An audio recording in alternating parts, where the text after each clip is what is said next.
Well, hello and welcome to my channel. My name's Lyndon. Thank you so much for coming. It's an absolute pleasure to have you here. And in this video, we're going to be looking at a really lovely jazzy way to spice up your minor scale, or actually you can use this for any scale, which is called an enclosure. In the example that I'm giving, I'm going to be using a minor scale. And an enclosure kind of does what it says on the tin. It is a way of enclosing or surrounding your target note, which in this case is going to be the root of my scale. I'm going to be using A minor. Now, I'm really grateful to Andy for suggesting this. He's one of the subscribers and he asked if we could do something on enclosures. So Andy, this is for you and anybody else that hopefully everybody else will find it kind of useful. So enclosures sound complex, but they are in fact quite straightforward. And I'm going to show you a really good solid, useful enclosure that I've been using for years and years and years, and I'm going to use it on the front to start a minor scale. Now, the minor scale that I'm going to use is A minor, and that just to make sure that everybody's crystal clear, I'm going to show you how I arrive at A minor first of all. So let's have a look at A minor. So to get A minor, this particular minor scale, I'm going to look at G major scale, G, A, B, C, D, E, F sharp and G, and this is G major. And A minor then is the second mode, which is A, B, C, D, E, F sharp, G and A, and this is A minor 7. So these are my target notes. This is my A minor scale, and I'm going to run it up to the 9th. A, B, C, D, E, F sharp, G, A and B. And as always with me, the root 3, 5, 7 and 9 are the most important notes, and those notes here have the octave key on. So first of all, let's see what that sounds like with a backing track. I'm using Session Band Jazz Volume 3 to generate an A minor, and I've got that on E flat, and I have muted off the tenor and the metronome. So let's see what that A minor sounds like on its own first of all.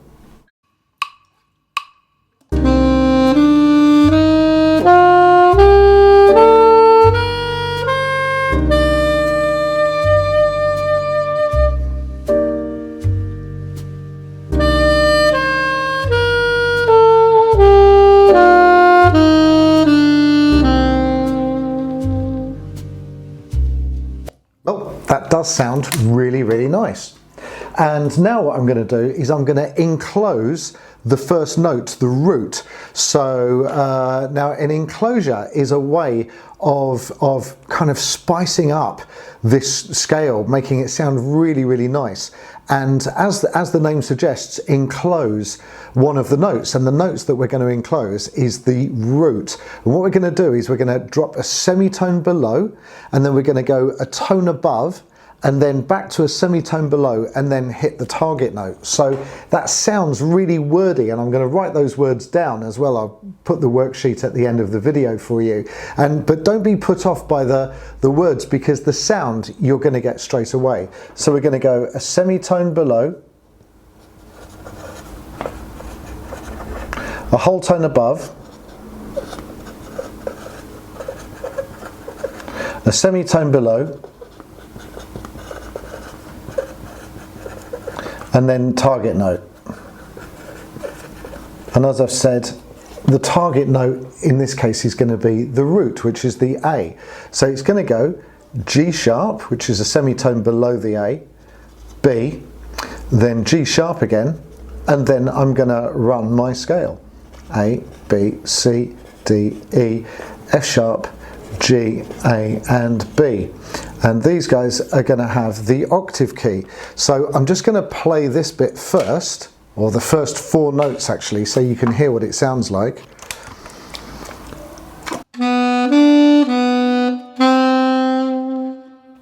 And there's my enclosure, that's all it is. And if I run the scale without the backing track,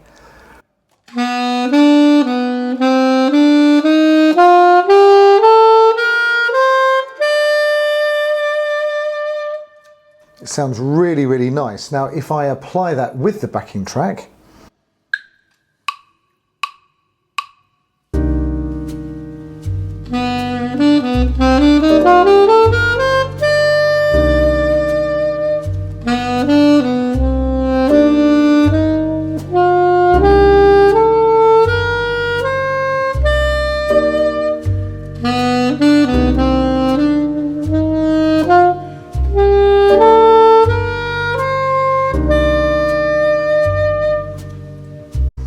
and as you can see, it sounds really, really, really lovely, and that's all it is. So doesn't it sound nice? And now what I could do is I could do that in a different key, and you'll see how lovely it sounds. So I'm going to do exactly the same in G minor.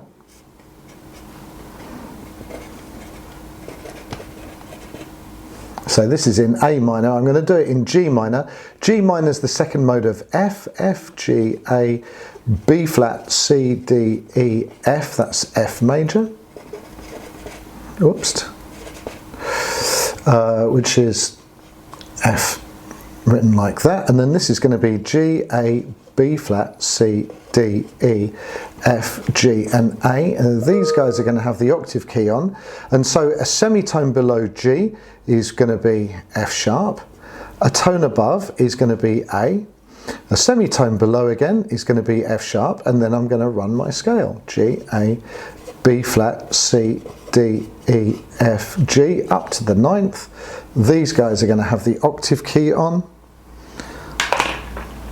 So let's have a listen to that without the backing track.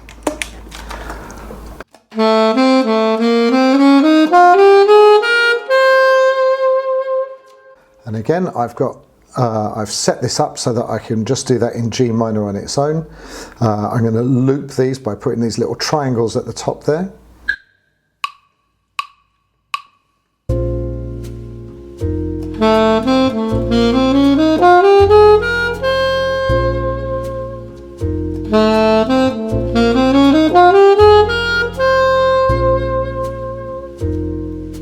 Sounds absolutely gorgeous. Now if I run those two back to back, you'll see how lovely it sounds, and the way that I'm going to do that is putting this grey triangle at one end and the other. So just to be dead specific, first time I'm going to run this scale, which is A minor with an enclosure on the front, and then the second time I'm going to be running this scale, which is G minor with the enclosure on the front of it too.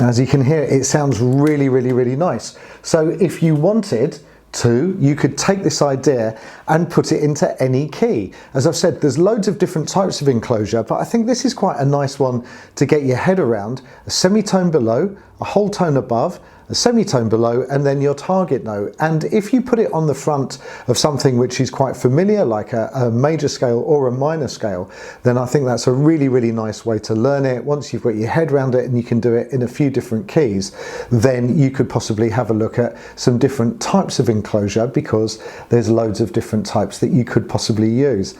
Right, I hope that's useful to you. Please let me know in the comments below. I'll put a photograph of this sheet up at the end of the video so that you can see it. Thank you so much for all the people that have bought me coffees and supported this video. I'm always extremely grateful to you. Let me know what you think in the comments below, and I'll see you in the next video. Take care. Thank you. Bye.